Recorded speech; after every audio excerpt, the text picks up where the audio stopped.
a lot of money is going into by the camera manufacturers to come up with an aperture which collapses at all times into a circular form. Begin with the circle, always a circle at any size. Okay, so if you have some ideas about that, you can be billionaire overnight. Really, I'm not joking. It's a billionaire problem because there will be many camera manufacturing companies which will be willing to buy your ideas. Okay? Don't forget to share part of it with me.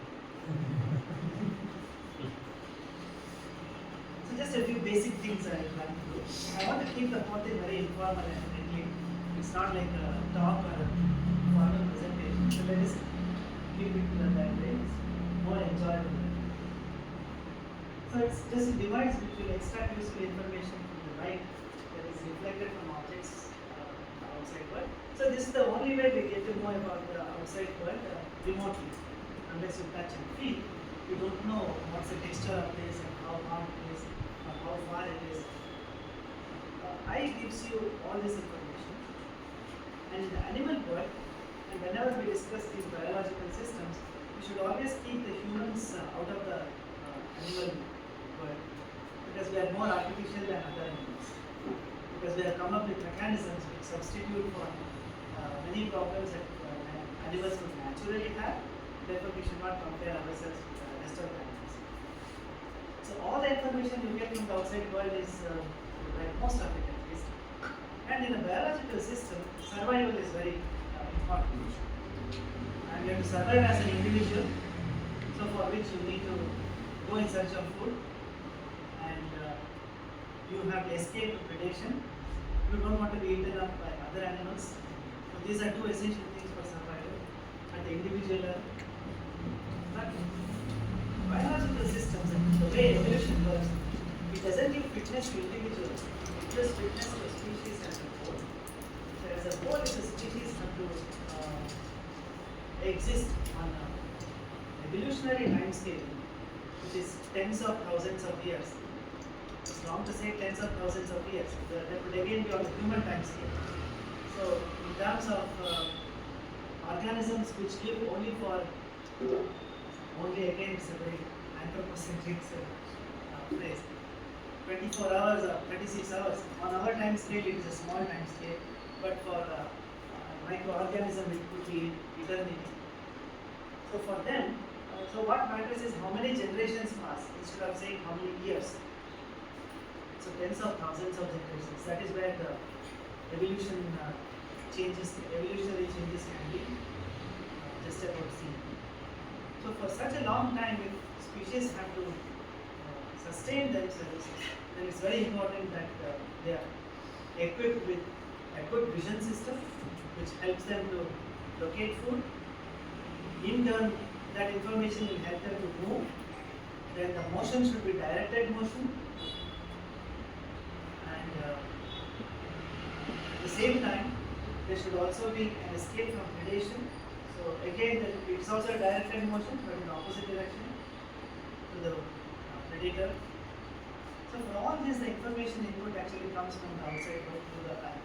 Therefore, eye has to be designed not just to collect light and form images, but that image has to, the light has to be processed, and that's what the brain does. So the vision, which is the result of all these activities, happens in the brain. So we actually see through our brains. The eye is only a window to allow some form of energy from the outside world to the inside world, and what happens inside the world is very, very complex. So there's a whole lot of chemistry which actually is at play. And one thing that will make Shirish also very happy is the only language that the brain understands is the language of electric signals. So whether you take sound energy from outside, light energy or electrical energy or mechanical energy in some other form, ultimately all this energy has to be converted into electrical signals. That's the only language of the brain understands. So which means there should be a transducer, something which changes one form of energy to another form. This transduction this change of form of energy requires chemical reactions. For the light that goes through to be converted into electrical energy, there would be a host of chemical reactions that happen all along from retina to brain, which results in vision. But in today's session, we will limit ourselves to just about image formation. The rest of the things are a lot more complex.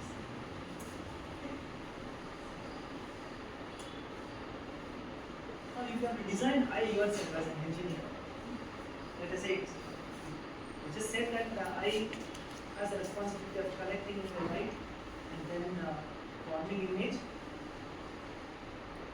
and then that has to be translated into information by the brain. So what are the various things that you have to take into account if you have to design this? It's a long list. So first of all, nature has to design an eye which suits the environment in which the organism lives. Habitat plays an important role.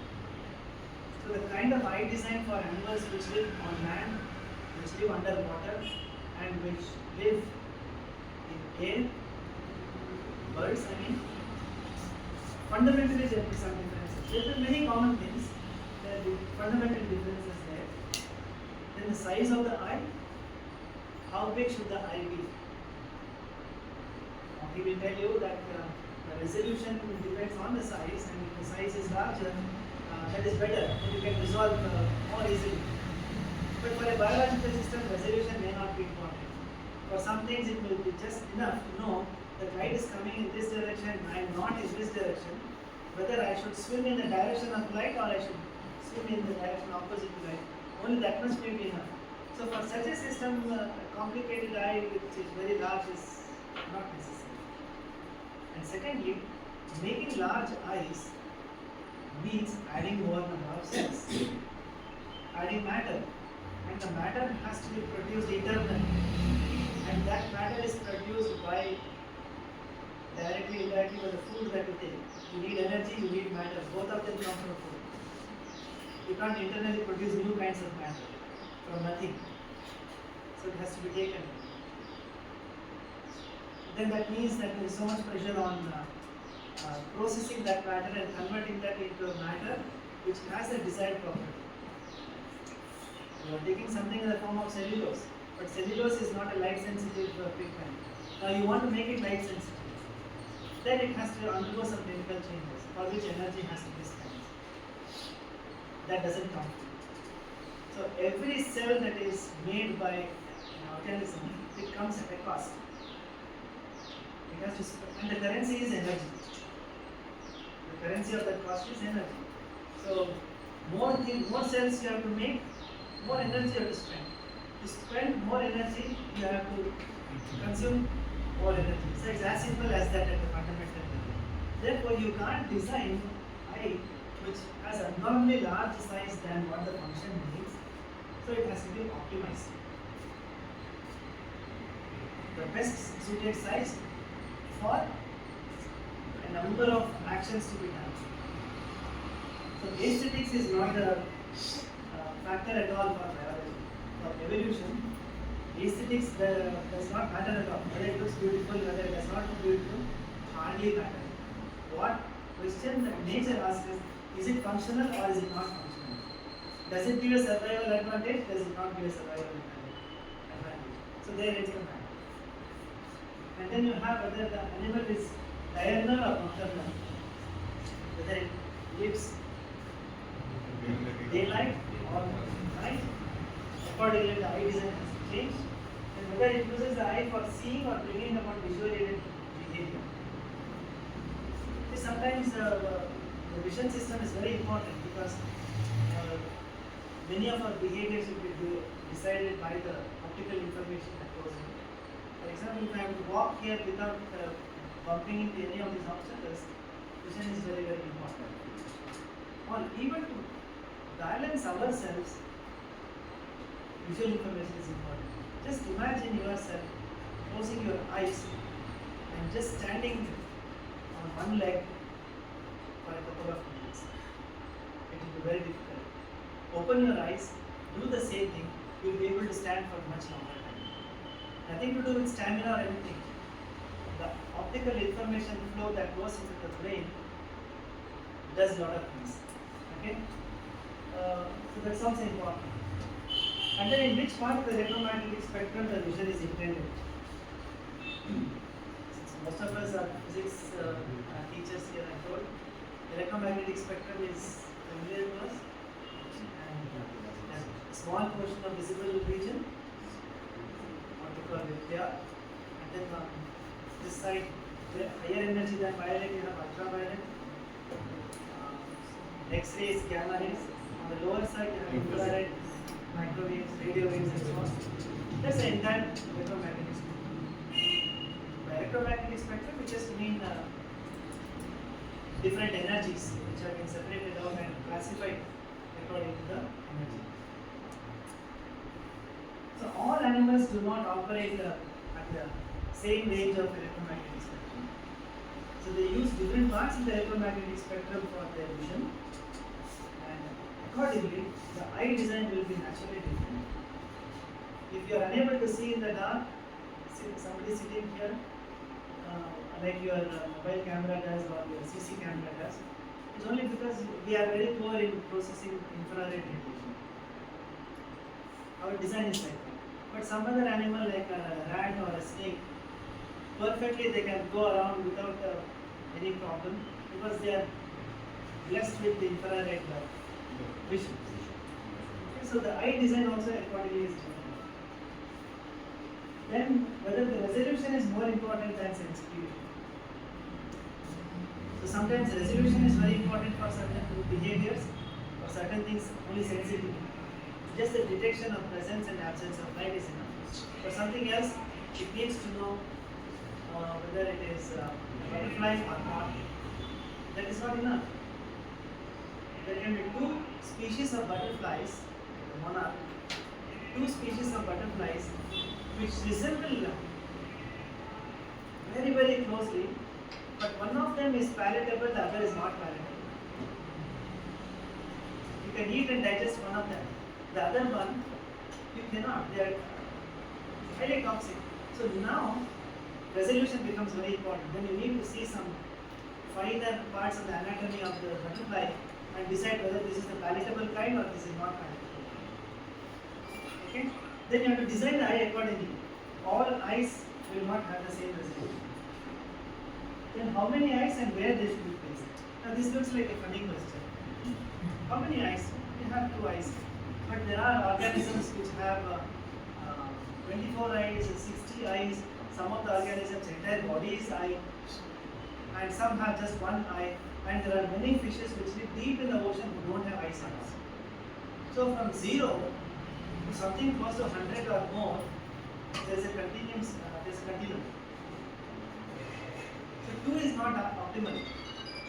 For us, 2 is optimal. And where should they be placed? This is a very, very significant question. Should it be placed like we have in the front? Should they be placed at the sides like the rats and mice have? Or should they be at certain different parts of the body? Who decides and how is the decision made? Especially when you say, biologists will tell us, evolution has 2 very, very important characteristics. One, there should be reproduction. And second, there should be mutation. If there is reproduction, as in a photocopying machine, where exactly the same thing is repeated, no evolution. There has to be a change. Now, biologists will also tell us that evolutionary changes are all random changes. Changes happen, but they happen randomly. But how these random changes lead to some orderliness that we have come to see is a miracle. Nothing short of a miracle. Okay? So how many and where they should be placed? And what optical element is best? What kind of optical elements do we use to produce images? We have lenses, we have mirrors. Okay, invariably all mirrors until recently they were all made of glass. And with the coating of course. And all lenses were invariably made of glass.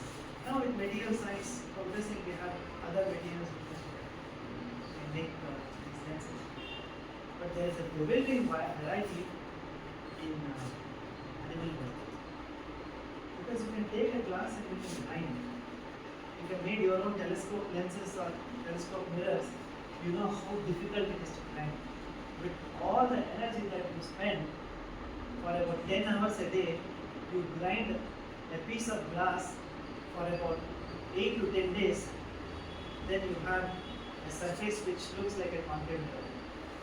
All that you have to do some aluminizing and coating and all that. Just to scoop out the material and make a concave surface or a parabolic surface, it takes 8 to 10 days of manual work, and how much of this grinding you have to do?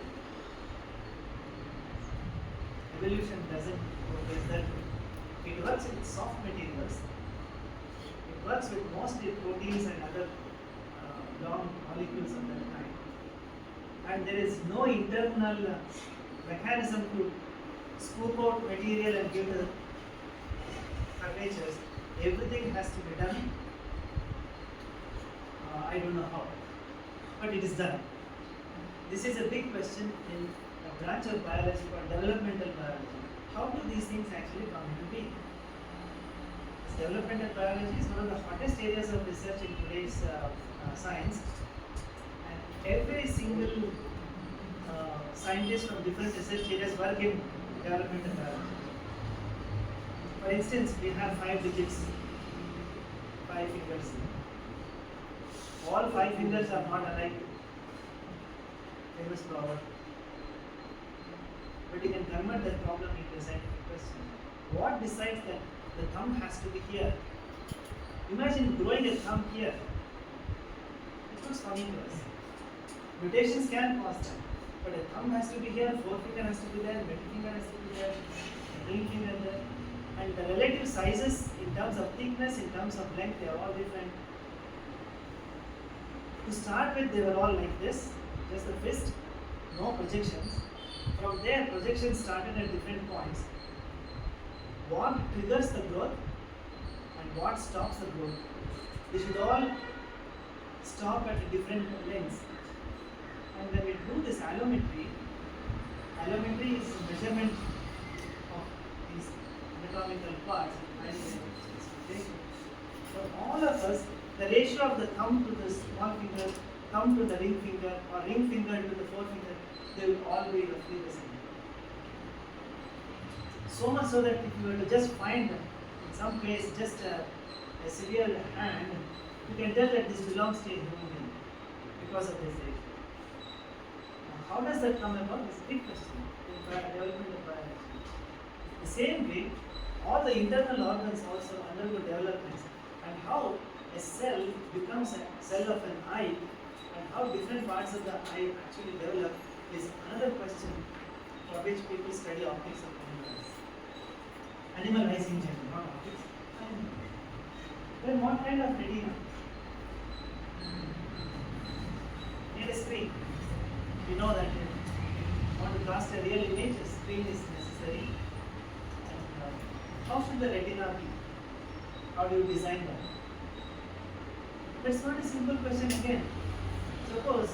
Suppose you want to buy a screen to be put here on the wall to see some image which is projected by a projector. You all have LCD projectors in your schools, colleges. It's a common thing now. So you put some image there and it's cast there. Can you use any material for a screen there? This blade is not seen. No, this blade is not seen there. Fantastic. You can't put a white dhoti there and then make it in the screen.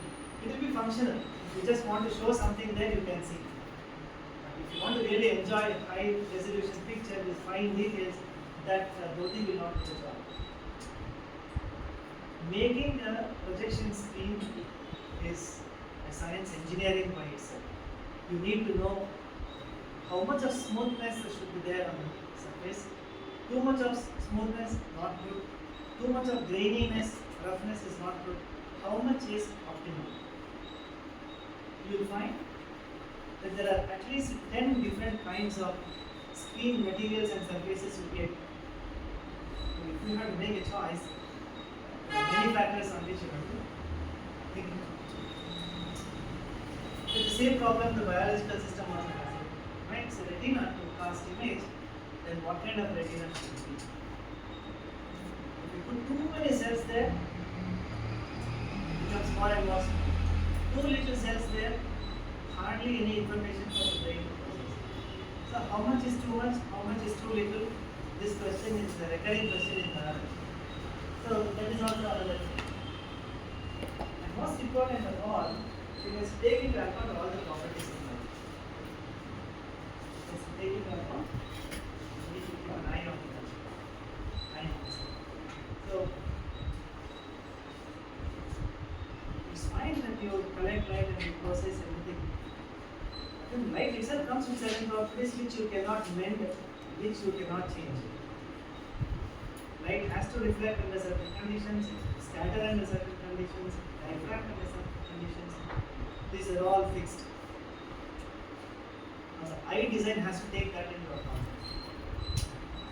You can't have pupil size much smaller than what it should be.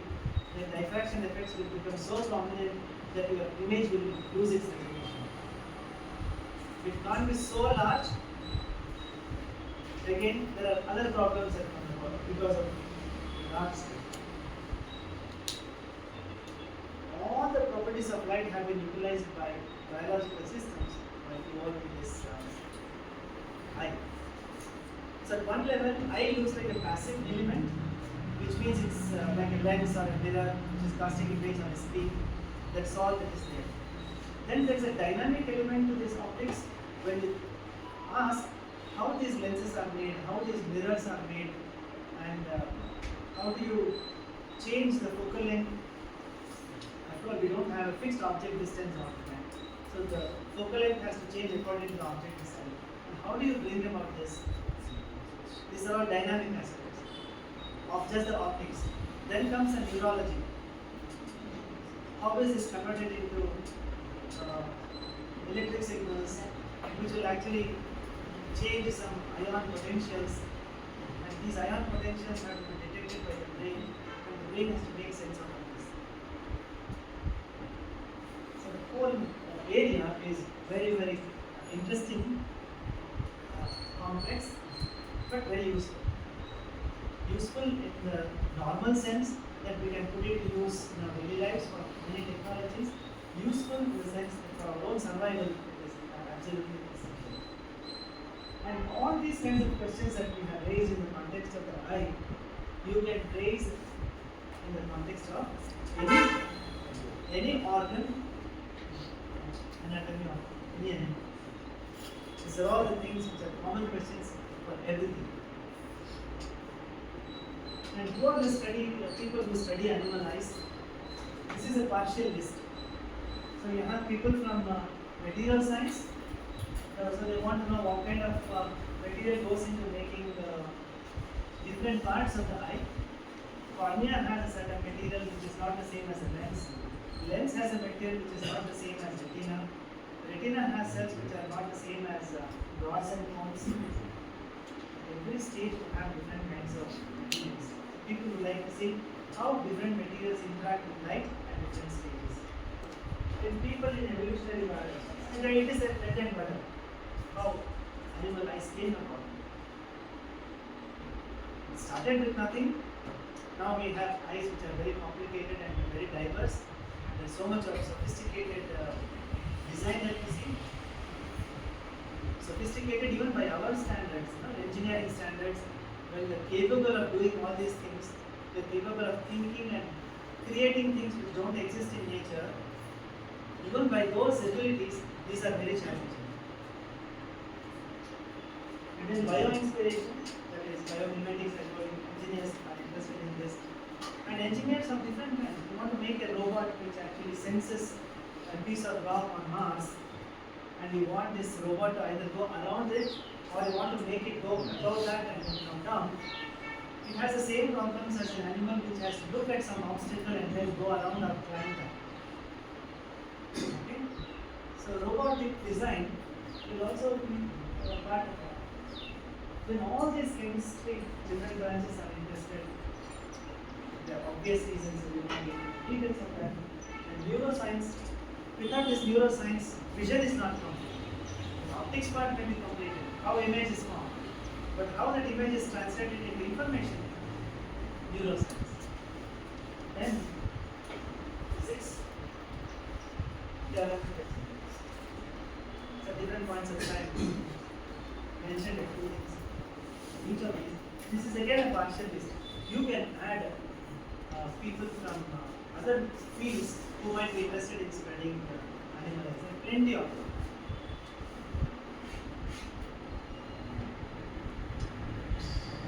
So these are the fossils of the one of the organisms which huge population during the Cambrian period, that is about 540 million years back. So what is Big Bang to a cosmologist? A Cambrian explosion is the same thing to a biologist. Until 540 million years ago, there were extremely primitive single cell organisms here and there. There was not much diversity. Diversity is very important for evolution. Evolution is important for diversity. It's other thing. Subject and predicate make a difference. Now, these trilobites seem to have the first fully formed eye system from the fossils that people have been able to study them. This is a fossil of these trilobites.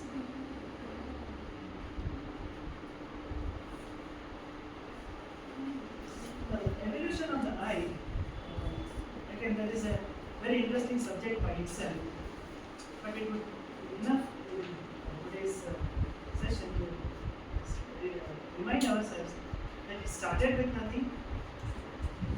There was no pigment or no cell which could detect light, and from there we have come to a point where we are able to form images. So that's a very big development, and it has not happened in overnight. It has not happened overnight. It has taken a long time, and over this period of time, evolutionary biologists have identified some specific stages where you can say that a big difference has happened because of certain evolutionary process. These are all different stages that we are showing there. Formation of light sensitive cells, and then these cells should not be open to outside light all the time, so there has to be some kind of some mechanism to secure these cells and protect them from too much of light all the time. And because of that, some muscles have to be evolved, and for these muscles to evolve, the necessary chemicals have to evolve.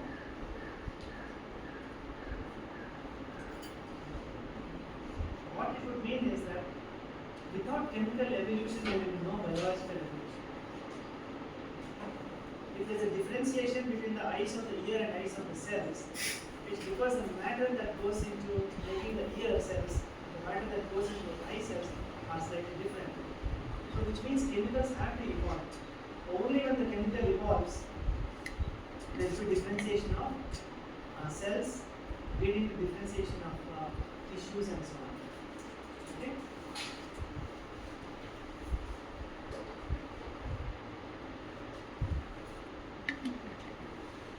This is to explain how from just an opening with light sensitive cells here, you have growth and development of different kinds of optical systems. We will go into the details of some of these in some specific examples in part 5. Now, one of the questions that we ask, especially for non-biologists, is okay, you are talking about evolution of the eye. You say that these are the stages in which it has evolved. How are we sure about this? How do we stitch together as a story? There are many ways of doing it, and one of the ways that in which people do nowadays is using these computer simulations. Like I told you, physicists are so much involved in this development of biology. they can actually write differential equations to express how the development is happening on hour-to-hour basis in a particular organism. So based on that, here they have generated a computer simulation wherein in about 3,64,000 generations, you can start with a patch of a skin, and then through certain ways in which mutations happen, you can actually end up with a lens-based relation. And these fit very well with many of the evidences that evolutionary biologists have. The simulation has been accepted. And the number of generations that we see there is of the same order of magnitude. So the Vinayak was giving you the order of magnitudes, where nothing happens of several magnitudes. Now this order of number of generations, you can have a patch of skin going into a lens-based eye. Okay? So one of the earliest ones were just radiation detectors, which we have studied in the context of Euglena and a few other protozoans, single-celled organisms. So their ability is restricted to just detecting light. We shouldn't be using such phrases, just and things like that, because for Euglena it's a matter of life and death. Detecting light or not detecting light. And it is enough for that. You need not look at us and appreciate our beauty. It's mainly meant for predation and hunting food. So it started with that, and then we have the present-day complexity that we see. So when we teach children the physics or biology or chemistry, one thing which is very common, a common thread that runs through all of them, which is wonderful relationship among structure, form, and function. Suppose you want to design a robotic hand. The same question. So what should the hand look like? What should be its size? And what should be the degrees of freedom of different parts of the hand, which in turn depends upon what the robot is actually going to do, the task that is going to be performed. So these functions, form and structure, it comes right from the atomic level. Why atoms of one element are different from atoms of another element, again comes from structure. But there, it is not the intention of any function, but we see that the property will be very different because of certain changes in the structure. Okay? So this is a thing which we can very often as teachers in the class tell students important. This is something familiar to us, so I'll skip. Electromagnetic wave representation. You know that these are oscillations of electric fields of time. Propagates there. And these are characterized by measurable quantities like frequency and wavelength, which we'll find discussions a little later on. So these are all the various properties of light. I said that eye design has to take all these properties into account. So whether it is reflection, diffraction, dispersion, refraction, interference, scattering, and polarization. Now, we are sensitive to almost all of them except one. Human eye is sensitive to all of them. We can sense reflection, refraction, and all these things. Strictly speaking, reflection, refraction, dispersion, scattering, they are not very different properties. They can be integrated into a single property. Under certain conditions, we have different names given there. Interference and diffraction, also we see effects of that. Colors on the soap bubble because of interference. Diffraction effects are not very directly seen by us. There is a tendency of a wave or any kind of wave to spread when it has to pass through a very small opening, or when it encounters a very small obstacle. Again, how small is small? Generally we say it should be comparable to the wavelength of the wave. Okay? So one effect of diffraction is to break the monotony. I have diffraction grating here. It has a number of small openings on a sheet of paper, so small that light waves coming from this can be separated out because each of them bends according to the wavelength, and the different wavelengths are separated out, and we perceive each wavelength as a color. Okay, so when you look at it, you actually notice the colors, see and pass it on. And similarly, you have there you have openings, but there can also be small obstacles. So these are extremely tiny obstacles which are perfectly spherical in nature, made by nature. These are lycopodium spores. Lycopodium spores. These spores are more or less the same size, about 25 to 30 microns, and they are all spherical. And what happens is, this is something you have to do individually. Switch on your mobile camera, sorry, torch. Hold this at an arm's distance. Keep this one close to your eye and look at the torch, and you will actually see maybe west it is circulating. This is one problem with the light. You have to be in the line of sight.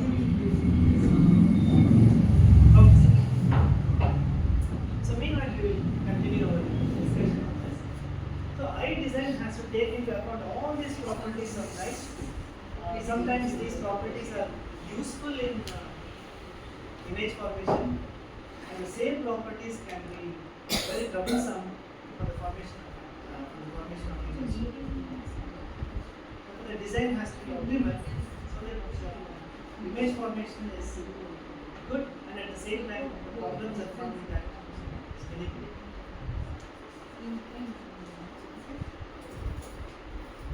Just to show you the electromagnetic spectrum, which was mentioned some time back. A small portion of this entire spectrum is part which we are sensitive to. We are not sensitive to this, we are not sensitive to this. But that doesn't mean that animal world is also similarly blind to remaining part of the electromagnetic spectrum. We see a good variety of eye design there. So, what actually decides which part of the electromagnetic spectrum we are sensitive to? Whether you can see infrared or don't see ultraviolet, ultimately it boils down to chemistry. What kind of molecules make up the protein, and that protein, how does it actually undergo certain resonant vibrations when light is incident upon that, and because of that, what is the sensation that is actually conveyed to the brain? So in our own case, we have three types of cone cells, and the graph there tells you the roughly the range over which each of the cone cells work. Because blue has a certain range. Blue is not one wavelength; it has a range of wavelengths. Therefore, the cone cells, if they are made to respond exactly to one wavelength or just a small range, it's not very efficient. So you want that you want this curve to be quite spread out, so that there is a broad response. But this is not something which you would expect an engineer to design. For most of the applications, we need the response to be very, very small. Okay? But for the purposes of these systems, larger the response, the better. Which means you can cover a greater part of the electromagnetic spectrum. So, the chemical composition of cone cells which make up sensitive to blue very different from those that make up green and red. Therefore, chemistry is the one which actually decides to what part of which part of the electromagnetic spectrum we are. So, without the evolution of these, we would not have it.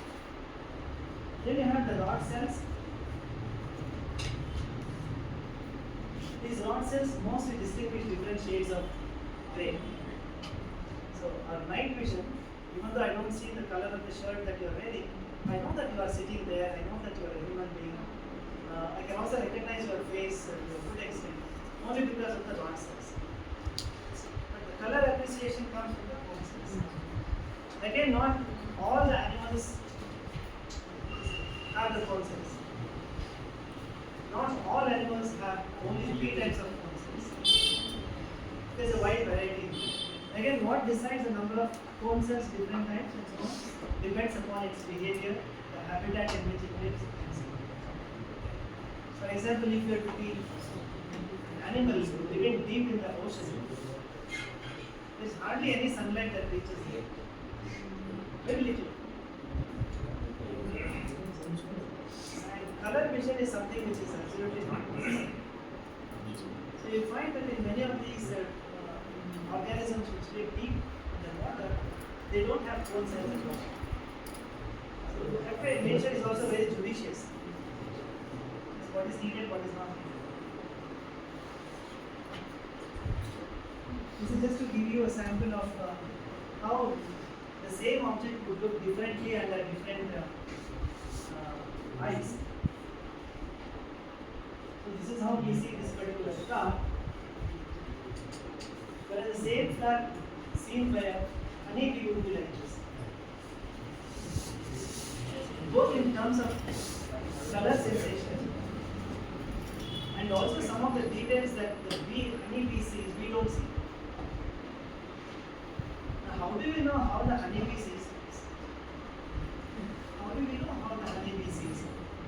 Now, if you know the strong relation between structure, form, and function, then you know, just dissect the honeybee eye, look into the molecular structure of the opsins that make up the eye cells. Now, from that, you can actually find the response curve, and from the response curve, you can find out in which part of the electromagnetic spectrum it is active. Sometimes you can also do it with behavioral experiments.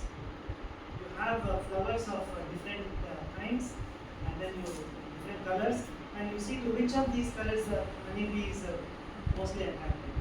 So these kinds of behavioral experiments also people do. Okay? Now, this is very interesting. Point is, every flower has something called a landing site. Just as our airports have a guide for the aeroplane to be parked, okay, on the runway. In the same way, this is a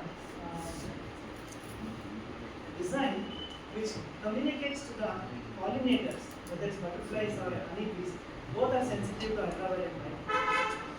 And sunlight has, especially one type of ultraviolet light which comes up to the ground level. Honeybees actually can see the landing site. They know exactly where to find the nectar. When you say the flower is so small and you can find if it's not here, it is there. But it's not that simple for the living systems, other than human beings. So for them, going around the flower and looking for a spot where the nectar is available is expenditure of energy. So they go to those flowers where such markings are there, because of which they don't have to spend energy to search. Okay? So flowers, on the other hand, have evolved to attract pollinators because they are not mobile. Plants are not mobile like animals. So they have to use different tricks to become effectively mobile. If their pollens have to go from here to there, they can't move. So they make these fellows to carry for them. Very interesting interactions that we can have. What is the significance of the white part? Sir, White part. there are no yellow sensation in the honeybee eye. So what appears as yellow to us, it just appears as white. That's primarily because any type of cone cell or any sensor for that matter, if it is flooded with a lot of energy, whatever the color it will look like, whatever the color it is, saturation.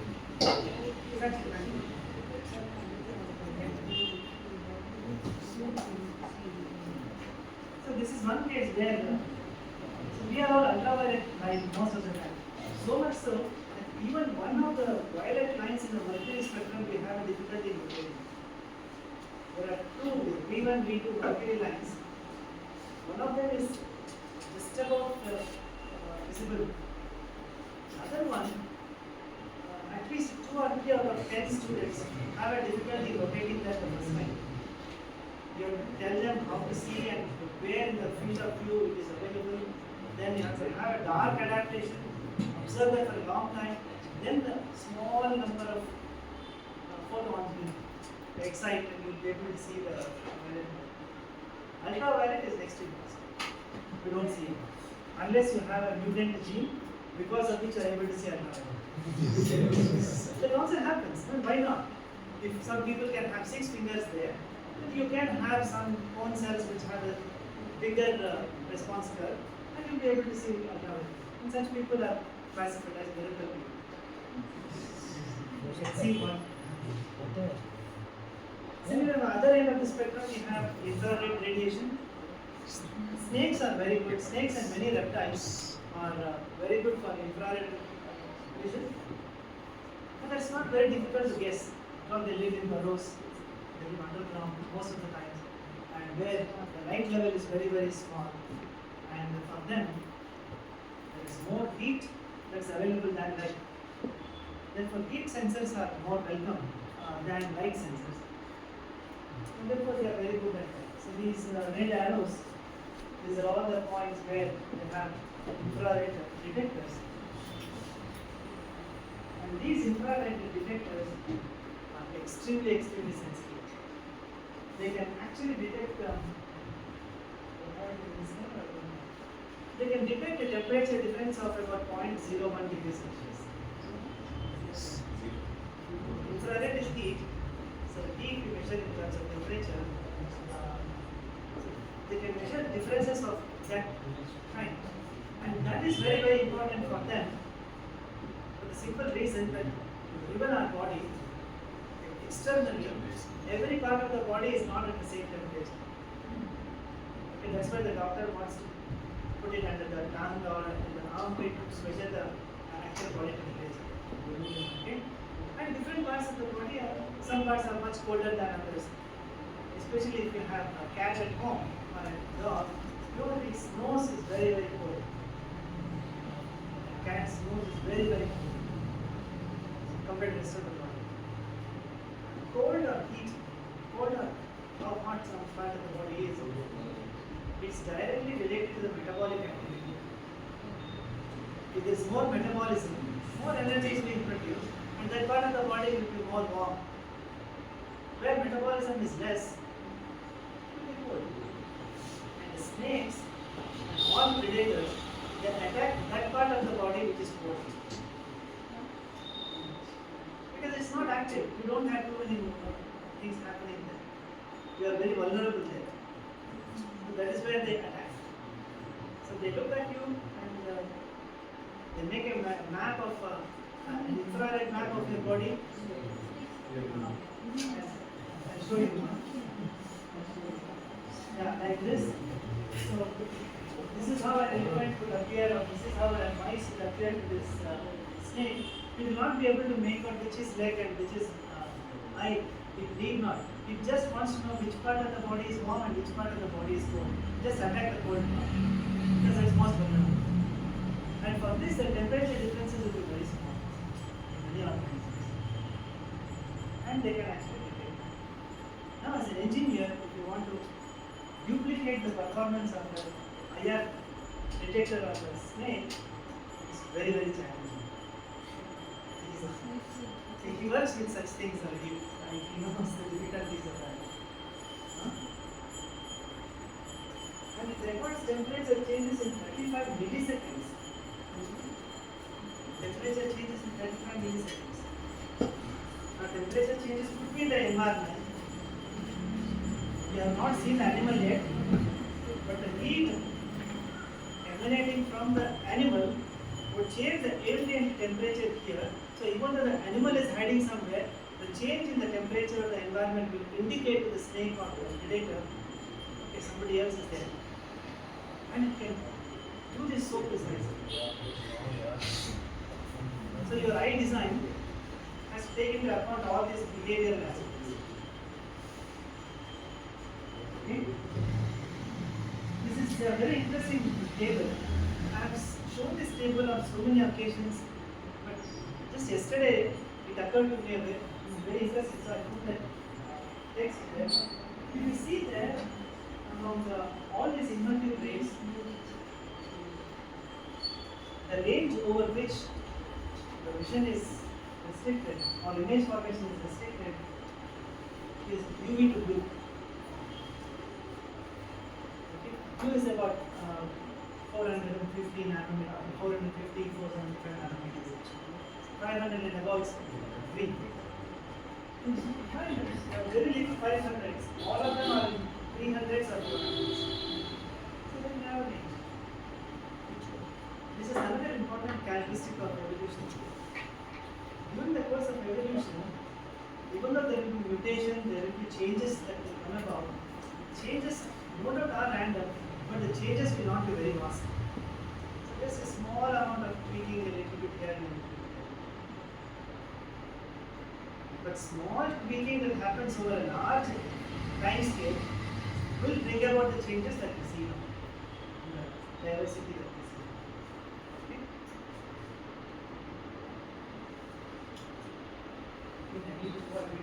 Slightly faster. I don't mind not completing the presentation. The whole idea is to just tell you how important this particular question about animal eyes, animal eyes is. A few of them are just some details which you can also take elsewhere. So I told you about the number of eyes and where they are positioned. That's also important. So this is called a mudskipper. I told you its name, which lives. It's a kind of fish. It lives in swampy areas. The eyes are actually here at the top. The whole thing would be, the body would be submerged in the mud or the swamp. Only the eyes would be protruding out. That should remind you of something that we do with a telescope. So we didn't invent telescopes. Telescopes were invented by nature long before us. Okay? And it does have, say, upon us to collect light there, the brain is here, the light is falling at some angle now that has to be reflected. It does have something like an optic fiber network where there is very little light loss once it goes in and it reaches the brain. So these are very slow. Now the problem is, okay, the mudskipper is seeing the outside world. The outside world also can see it. No? Because it is now stuck in the mud, it cannot move very fast. Therefore, it will be an easy prey. You can just chop off. Some other animal can simply come and chop off a small bit of mud. It happens. They regrow very quickly. So they have a regeneration capacity.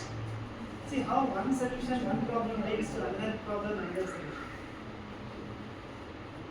They regrow the entire eye very quickly. But within that time period, if they are dead, other reasons, but within a day, they regrow their complete eye.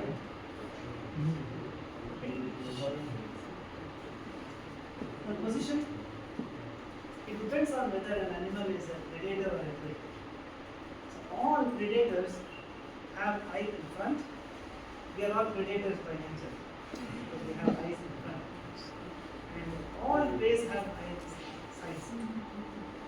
Can you guess the reason for that? So this gives you a wide angle, stick, and this gives you depth, perception of depth. So whether I should invest all my energy in catching that particular deer which is there, I know how speed, how fast I can run, how fast I can run, cover this distance, whether the trajectories will intersect or not, I should be able to estimate. So for that, eyes to the front will be extremely helpful. That gives you the perception of depth, the three-dimensional view. All predators have this. And this is just for our amusement. There is not much scientific content. skipping some of them. In the case of the starfish, every tentacle edge has an eye, and then we have this particular another which lives, which hunts prey both underwater and in air on land. It can for a short distance actually move on the land and then get back to water. It does nothing. We know our fundamentals of refractive indices and the things. So the focal length will not be the same for the same eye underwater and in air. We are surrounded by different fluids in air and water. So the refractive index will be different. So the focal length will be different. And how does it actually manage with a single lens? The single lens is actually divided into two parts. It is a bifocal. One part is actually meant for hunting in air, another part is underwater. And one part is spherical, the other part is non-spherical. The part which is underwater is a perfectly part of a sphere. The above one is part of a hyperbola. Real. And this is very intriguing how nature comes up with such mathematically precise conventions. In the case of chameleon, you would have all seen its behavior. It actually moved the eyeball itself to something like more than 70 degrees. So its eye socket is very flexible, which we don't have. And because of that, in this position, the depth is so precise that it knows that an insect which is this far away, and when my tongue is completely stretched, what is the length of the stretched tongue, and whether I can catch it or not. It cannot simply fling its tongue and then take a chance whether the insect will be caught or not caught. Because if it not caught, two things. It will alert the insect, which will fly away. And secondly, it would have just spent its energy with no returns. It's a waste. So it has to do it very, very precisely. Therefore, this perception of depth is absolutely important for predators like chameleon. They do it almost faultless every single time.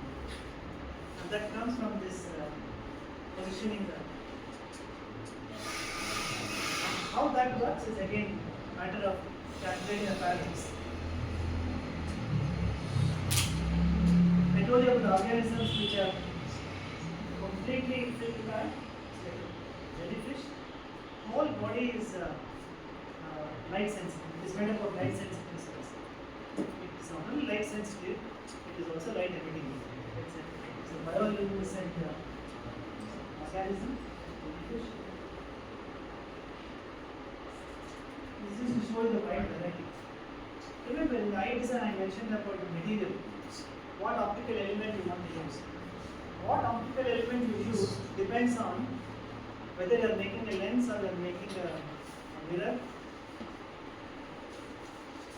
This is the only animal known to us so far in the animal world which has an eye that is made out of a crystal. A crystal called aragonite, which is calcium carbonate. Crystals are very hard. They are not flexible. One of the few cases where biology has worked with a hard material rather than a soft material. Now, how does it actually shape the lens? We do not know. This is an open problem in research. And this is the only known example where the eye is made of a crystal rather than a protein. In all other cases, lenses are made out of proteins. Because proteins are bendable. You can bend, twist. You can't do that in this crystal. If that is the case, then how does it bring about the shape? If the crystal surface is flat, there will be no refraction. Parallel beam goes and parallel beam comes. No image formation. Parallel beam has to change the direction. The image has to be formed. And for that you have to change the curvature. Flat ones don't do that. So this is one of the problems that are very interesting in this. In some which have two pairs of eyes, we have just one pair. They sound funny, but then those two pairs have completely different functions. They have different functions. It's a division of labor. Instead of having two eyes which have to process a lot of information, then they have four eyes which are divided the same different parts of the world. But the problem is not that simple. If there are four eyes, and the brain is receiving optical information from the four eyes, and the brain has to decide, also decide, on which of the four eyes is getting the information. The problem is the same with us also. Two eyes, the brain receives information from both the eyes. Because most of the times the information going will be the same. But there is a small difference in the orientation, the parallax. The way my left eye looks and my right eye looks at you, slightly different details that we see over your face. And that's what makes the brain to come up with a three-dimensional view of the world. How do you actually make the brain process information going through both of them? Recent times people have found out, this is an experiment you can also do. I didn't find time to put it as a slide here, but easy experiment. This is called binocular vision rivalry. It's technically called binocular rivalry. You can just search on the image, search on the net for images. In that, you will actually find that one particular face or any object given in both green and red, typically green and red. If I put at Photoshop, you can create your own images. Green and red, slightly shifted. So this is the green image, this is the red image, slightly shifted. Okay? Now what you do is you wear spectacles in which one side is green filter, the other side is red filter. You get this in fancy stores, gelatin paper. So you put red and green. And you close your, you don't close your eye, you keep looking to that object. But 30 to 40 seconds, first time, 30 to 40 seconds, you will find that slowly the red one will disappear. You will see only the green image. Only the green image. That will be there for about 5 to 7 seconds. After that, the green one starts fading out. So you will see only the red image. Then this will go on switching. It will go on switching like this more frequently than the first time. First time was 30 seconds. Later on it happens every 10 seconds, 20 seconds. Keeps on switching. It's absolutely joyful thing to see for the first time when you see this. You jump. I didn't have that many images. It is none. Exactly. Can you please show it to me? You see this? This is a typical experiment of binocular rivalry. Okay? And you have to use the same filter, that is cyan and red. So you should use the same cyan and red for the two filters. And then put it like the spectacles here. You'll see that once in red, once in cyan. What does this show? What does this experiment show? It's nice to see the switching. It shows something very, very important. That the brain doesn't process information coming from the two eyes simultaneously all the time. It keeps on switching between information going from the right eye and going from the left eye. Keeps on switching. We don't even know that. Switching. It keeps on switching. Information is taken by the eye and speed. Now imagine if there are four eyes like this racquer. Then the problem, how does the brain work? Does it work the same algorithm or does it do differently? That's a question. So you do experiments like this. But what should really make us feel both happy and surprised? How do people come up with these kinds of experiments? You should be really crazy to think of an experiment like this and see what happens. And all these experiments which are related to perception, they're all experiments on how the brain functions and you study the brain's function without destructive method. You don't have to cut open, put electrodes there, and then look for the electrical response. You don't have to do that. Please experiment. All optical illusions that you have, they are not for entertainment. Every single illusion has been created by psychologists, behavioral scientists, to understand how the brain actually processes different kinds of world information coming from outside. So at one level, you can do non-destructive experimentation in biology through such experiments. Okay? So that's why I said vision part is even more complicated than optics. So what is the terminology you use? Binocular? Binocular rivalry. Rivalry. Rivalry. It's a rivalry. Competition between the two. Then I told you we have 3 cone cells. So if that makes us feel very egoistic, mantis shrimp will bring down our ego. It has 12 different types of cone cells.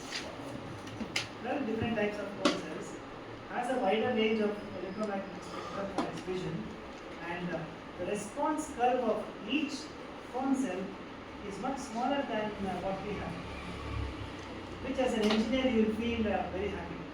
The response is very small, the precision will be high. It responds only to that and nothing else. If you want to do behavioral experiments, how different wavelengths affect the behavior of mantis shrimp, it's beautiful to do because the response is very small. Okay, so they have all these huge range. And mantis shrimps, they're wonderful videos. I have also put one there, but I am not going to do it for want of time. They are the fastest jabbers in the world, animal world. You know jabbing? Usually Muhammad Ali is given the credit. He flies like a butterfly and stings like a bee. That is a way it's described. Muhammad Ali stings like a bee. Bees sting without any notice. This happens very quickly. So he jabs like that. They found out that the jab of mantis shrimp is faster than Muhammad Ali's. And that kind of an impulse is essential for the mantis shrimp to break open the shells. You know, small conch shells that are there in seabed. Inside there is a soft animal. It has to drag it out. It will not come out. So it breaks open the shell. Even with your fist, you cannot break open the shell. There are plenty of videos on the YouTube which give you this. And the one which is best is a Smithsonian University video where they were doing research on a captive mantis shrimp, where they have put graphs and other things. You can measure the speed at which the jab happens and all that. The point is, all these things will be useless if the vision system is not good. For all these things, vision system has to be good, and for that, the design of the eye should be made by evolution. Come to think, all these are the result of random changes that happen in evolution. Something multiple vision helps us in making it fast or what? That's not the only. Actually, it moves very fast. If you have to move very fast, you have to sample the space around you, see where the obstacles are, and navigate. And that much information also has to be processed by the brain in such a small time. Sometimes I wonder how people actually ride motorbikes at 120 kilometers per hour. Evolution has not designed our vision system actually to work at that speed. Okay? Because so much optical information flow will be there as you're moving. Objects around you are not static anymore. These are static at the speed at which I move. But when I am moving at an extremely high speed, relatively, these are also moving. All that information has to go to the brain and it has to process and take decisions. Whether you should apply brake or you should keep accelerating. Whether you should take a left turn or you should just keep going straight. It sounds like a terrible. So mantis shrimps also have that kind of a speed navigation for which vision system has to do very good. Okay?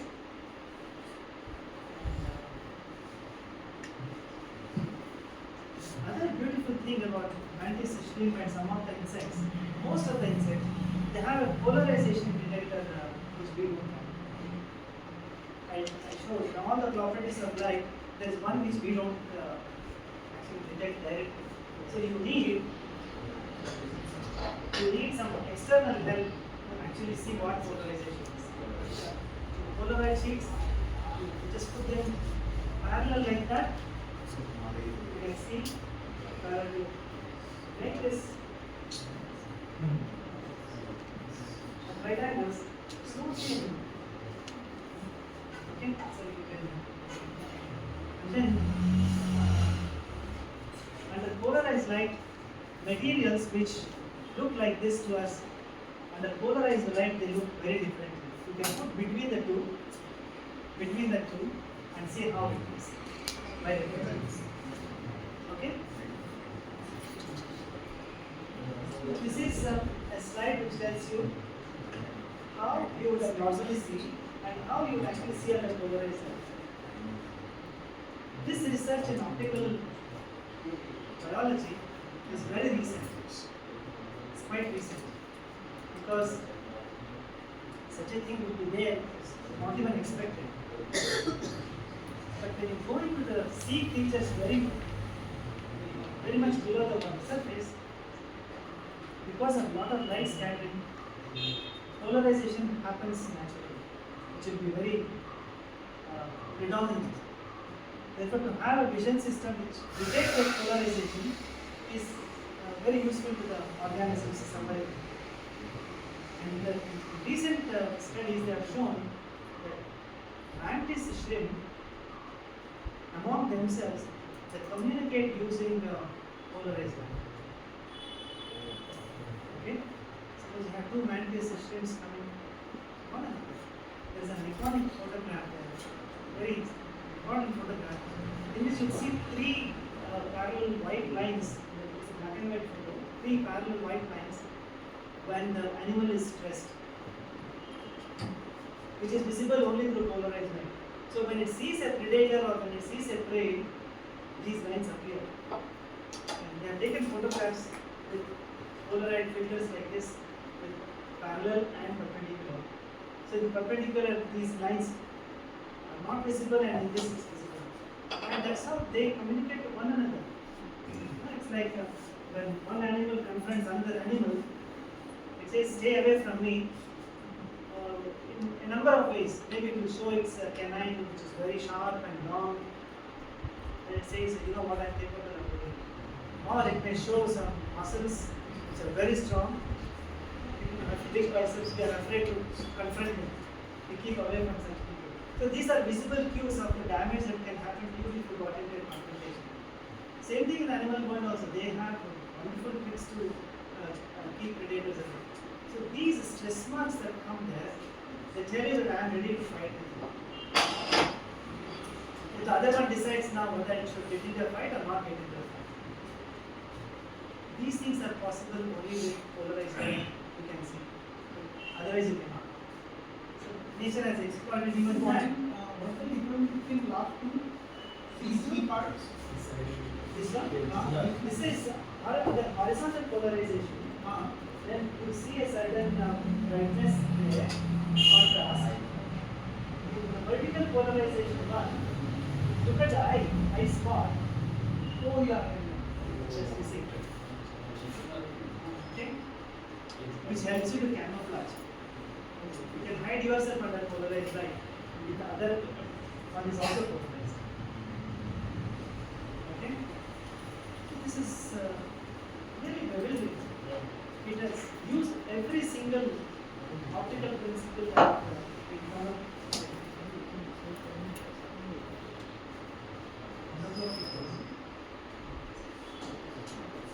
This is a desert ant called Catadicus. When it has to find the food, what it does is from one part or the other part, it takes a track which is random. Usually it looks at some kind of a scent that comes from the food particles. It knows where it is, So through diffusion, the molecules have to reach the ant, and the ant has to decide where it is.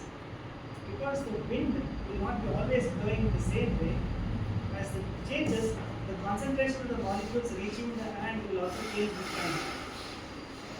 So when it does the sample, with small number of molecules and large number of molecules, and tries to fix the direction based on that, it will have a random walk.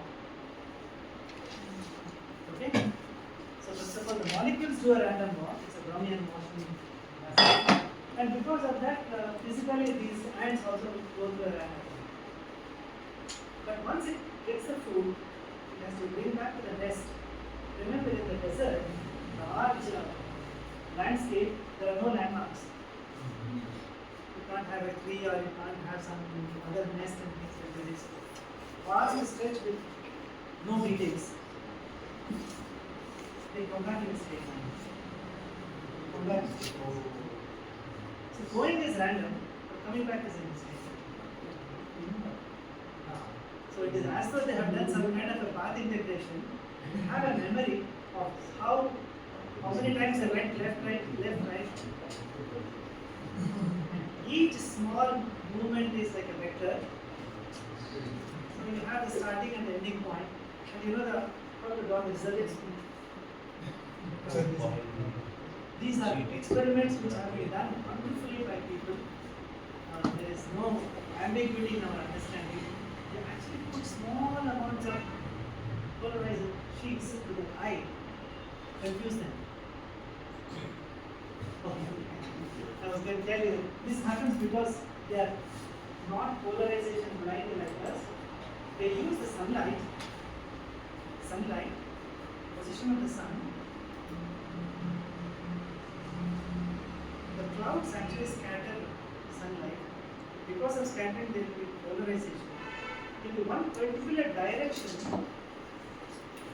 with reference to the sun where the polarization is maximum, which you can see with this polarizer. If you go out, wherever you find the sun, 90 degrees away from the sun here and 90 degrees away from the sun there, you will find that the skylight is completely polarized. But for various reasons, it is partially polarized in the sky. But you can see the difference. At any other angle, you see a lot of light coming from the sky. Exactly 90 degrees from the sun, you will find that it's polarized. Planetarium is actually remembers its nest position with respect to the scattered, the polarized light at the time it left the nest. And that's how it actually comes back. Even though it has taken 2 hours to go to the food, and in 2 hours the sun has moved, it compensates for it. How it does is a open question.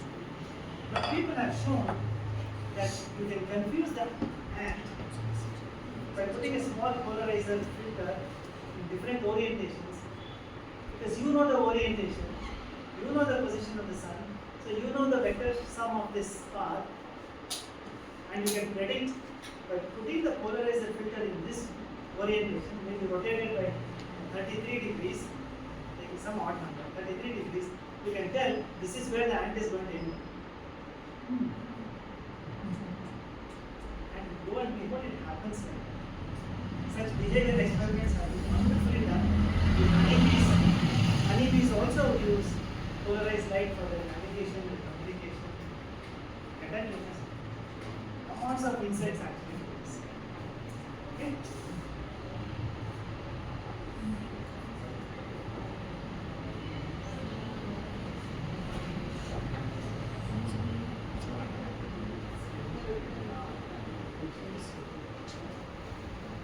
Can I get 5 minutes? Plenty of people come. Important, the major concept I wanted to convey, which would be, I will feel unhappy if I did not discuss that with you. This is to show that most of the optical instruments that we have come up with, nature has already come up with through the course of evolution. So there is periscope or lens-based one, mirror-based one. everything has been already done there. This particular organism, Nautilus, small giant creature, it has a pinhole camera kind of model. It has pinhole project, pinhole camera project. So no lens, no mirror, nothing. Just a pinhole camera. And this particular photograph that you see on the right hand side has been made using the pinhole camera mechanism of Nautilus. Very fuzzy, don't see many details, but Nautilus doesn't care for it. It is enough for it to know whether it's predator or prey. This is how we should see same scenario, and this is how we will see it. So it's a lot of compromise between resolution, details, and so on, but still it is good enough. There are only two organisms, two species which have the no camera and this was actually discovered in the 1980s. Until then, it's called Tridacna, and this is Nautilus. They have no camera kind of things. Okay, and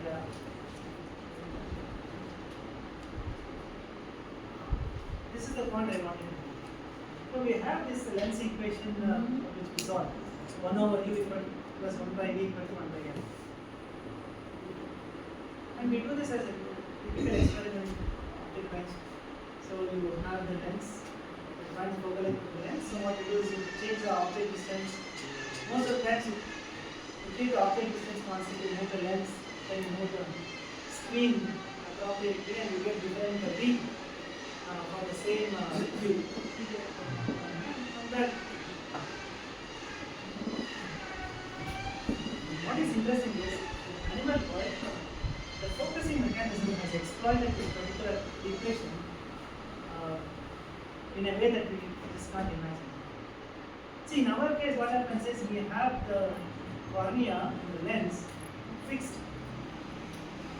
It has a problem that we discussed sometimes. So, the problem, this is fixed. So, if I have to focus him and focus him, different distance, it happens almost effortlessly. But physics tells you that it can't be the same for different object distances. Something has to change. Object distance has changed. Either screen distance has to change, or focal length should change. The focal length that comes with the screen comes with a fixed position there, the retina, but the focal length anyway has to change. So how does it change then? Ciliary muscles. So you have studied out the power of accommodation. There are these muscles which actually apply a pressure which changes the radius of curvature of the lens. Why not the retina?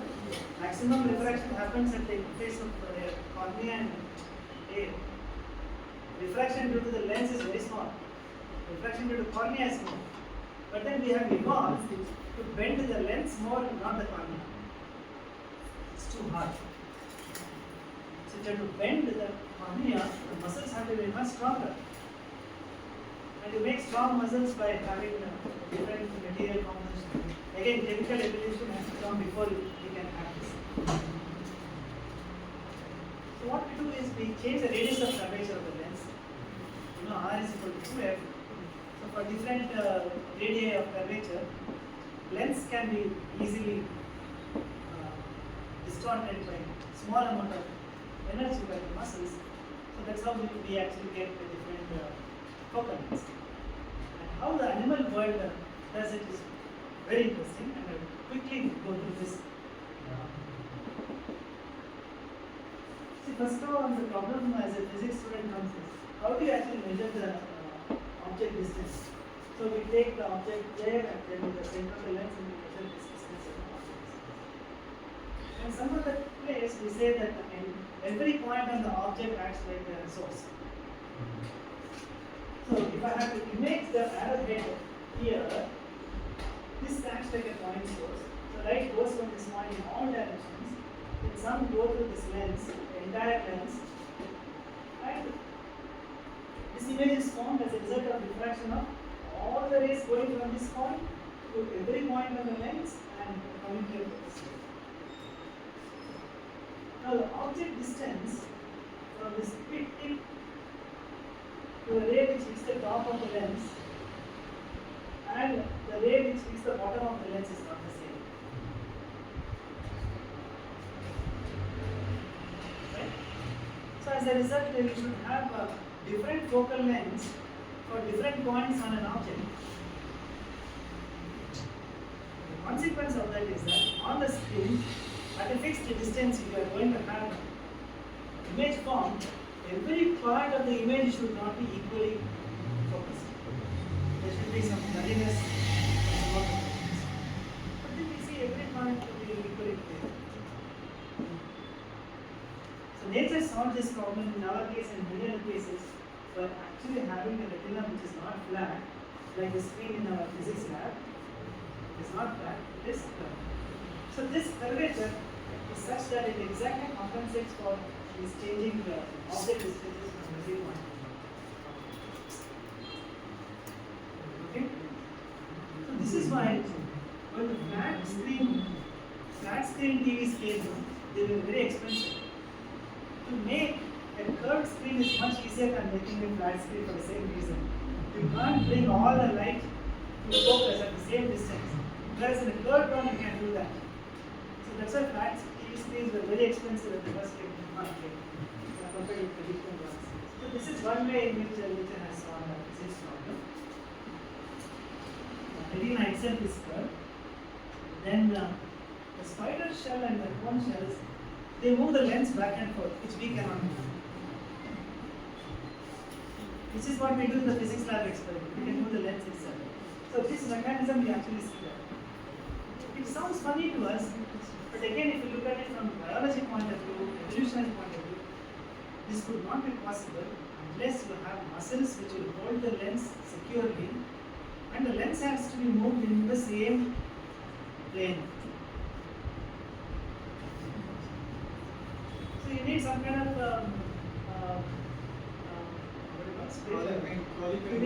crawling at the spirit level, which will tell that the lens has not been tilted. It has to move. The optic axis has to be maintained parallel to the ground. Just asking for too much, but it has done. So they move the lens itself back and forth. And in the case of jumping spiders, the retina itself moves. Okay. So if we thought that we have a very complicated eye, they can do certain things which we cannot do. So retina itself can be moved. And not only that, they can also move the retina up, down and sideways. So which means the vision is extremely sharp over a large azimuthal angle, which is necessary for a jumping spider. Jumping spiders don't make nests high above. They do it at the ground level. So for predation and food both, they should have a large field of view. For that reason, they have multiple eyes, and each eye is specialized for a particular one. One pair of eyes only for focusing, one pair of eyes for only color vision, one pair of eyes for polarized light, and another one actually for imaging. So they have 4 pairs of eyes which have a divided development. The brain has to process all that. Remember at the end, you can see for okay. So the cuttlefish also can do the same thing. In terms of biology, this is called co-evolution or convergent evolution. One problem, same solution for different habitats. Jumping spiders are on the land, cuttlefish underwater. The evolution of organisms underwater happens independently of what happens on the land. So there is a co-evolution. But some of the problems have the same solution. It's as though it remembers, oh, it worked very well with cuttlefish, so why didn't I do the same thing with the jumping spiders? Okay? And skip some of these. We'll change the curvature of cornea. I said in our case we cannot do that. But this particular marine organism is popularly called sand dance and a fish. You can apply pressure so much. Then I have to here. Other side. I did not go to that point. Anyway, it it can actually bulge, change the bulge of cornea by applying pressure. Cornea is much harder than lens, but still has very strong muscles involved in carrying out the job. So these are all the different ways in which accommodation can be done. With dotted lines there, like this in every picture, shows how the lens or the cornea is moved by the muscles which are hold them. These are all very there. Last thing, a minute on this just spherical aberration is a very important problem for all optical instruments. Invariably, we make lenses and mirrors which are part of a sphere, and you have to live with something called spherical aberration, which means that these edges, you see the distortion. This is a mesh actually, or we can call it a graph sheet. The grids will appear distorted. You can actually see through this and you know immediately what we mean by that. We can make we have a graph sheet. Okay, quickly we will do this. Chromatic aberration and spherical aberrations are two important aberrations. Chromatic aberrations can be somehow solved. Spherical aberration will always live with us unless you change the shape of the object. Then it is no more a sphere. Then it is wrong to call spherical aberration has been solved because you change the shape itself. Now, one interesting thing is that in the case of fishes, I'm using fishes as a plural for different species. But if you have a large number of fish of the same kind, the plural is also fish. Different species of fishes, they have spherical lenses, and around 1970s, they discovered that these spherical lenses of fishes don't have spherical aberration. No spherical aberration. They performed experiments, there are some very interesting papers on this. How is this possible? This problem had been solved as a physics curiosity by James Clerk Maxwell. He gave a solution to spherical aberration that it's possible if you have a spherical lens not of single refractive index but a gradient refractive index. From the center of the lens to the edge, the refractive index will be becoming smaller and smaller and smaller, so that the farther ones will come to the focus, bending smoothly like that. The nearer ones will bend sharply and come to the same focus, and you will have a point focus for parallel rays without spherical aberration, and yet your lens is a spherical lens. This was a physics problem solved by James Clerk Maxwell as a theoretical one. And in the 1970s, they actually found that the fish eye lens exactly has the same solution. It doesn't have lens of one material, one refractive index, it is a gradient. Then does it have a number of layers of different refractive indices? That can be a solution to an engineer, but in terms of biology, it doesn't make sense, because for every new material that you have produced, first the chemical must have evolved, then you have to capture that, or you have to produce it using some genetic expression. There should be one gene expressing for one particular material. So many genes, which means the genetic information material will become very bulky, and that's not good. It's not a good design. People were astonished by it. Then they found out that it does not do that way. It is solved by doing what Feynman gives as an interesting problem in his lectures book. If you take a mixture of water and glucose of different concentrations, you can generate different refractive indices of the mixture. So what it does is, it mixes a protein which is soluble in water. It is a water-soluble protein, and it mixes different amounts of water at different distances, which gives you different refractive indices. When I first read about this, honestly I did not believe it. I thought it has been made up by someone. You find very good papers on this freely downloadable, and that's how it has actually solved. Okay, so you got spherical aberration between the point focus with spherical aberration will be this is what is called a circle of confusion, because focus is not a point, it is spread around. But if there is no spherical aberration, it will be a point. Now that will happen only if you have a gradient refractive index. There are a lot of experiments that you do with long tank and the sugar solution in water. Gradually the laser beam bends, you roll it to the ground. That's how it actually happens. Okay? So even this has been done by. The second solution, what it does is the cornea is not spherical. So you make a non-spherical cornea that will also. But this I don't like as a solution because we don't have a spherical structure anymore. Okay? And the last one is this. This condyle is such a small organism which is about the size of a pinhead. Very, very tiny. And within that tiny organism, there is a system of lenses. It has overcome the spherical aberration problem by having a system of lenses. The first one is a parabolic one. We know that it does a good job. And to keep the focal length very short, it has added two more lenses of slightly different curvatures. These two are spherical. This is parabolic. This is another way it has gone. Okay? And, this is from the research paper. And people, when they look at vision, they don't just make it theory. They work with the optical system, they form images and they study.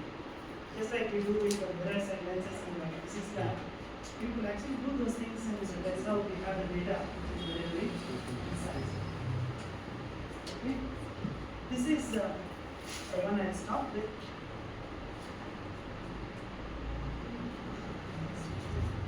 I was totally blown away by this particular solution, this spherical problem. What it does is, you have a spherical lens, don't allow only the lens to form the image. There is also a mirror, which is step mirror. It's not a perfectly smooth one, so it has jagged edges, just like the corrugated gratings that we do. And because of this combination of these two, what the lens actually does is to focus, is to send the light to this mirror, and the mirror actually does the focus. Quite complicated. Same problem, you see so many different ways in which we have evolution has given solutions. And this is why engineers are interested in this. You can make optical instruments with these kinds of technology. So there's still a lot more. We will stop here. Idea was to just give you a glimpse of how wide variety of physical mechanisms are there, chemical mechanisms are there, which really affect the optical system. We didn't touch upon the vision part, which is even more equally or more interesting than compared to this. So just to introduce ourselves to a very fascinating topic. Looking at biology as purely biology is not very exciting. Looking at physics as purely physics also not exciting. But if you combine the two, classes can be very, very interesting. And the present day research is mostly going on in this biophysics area. 21st century actually belongs to researchers in biology on a large scale. Quantum mechanics people also do, quantum computing, we do that. But largely, there are open problems in biology, so many of them. Many students of physics, chemistry, even retired professors, they are switched over to biological systems. Do that. It's a very hard one. Okay, so I thank you both.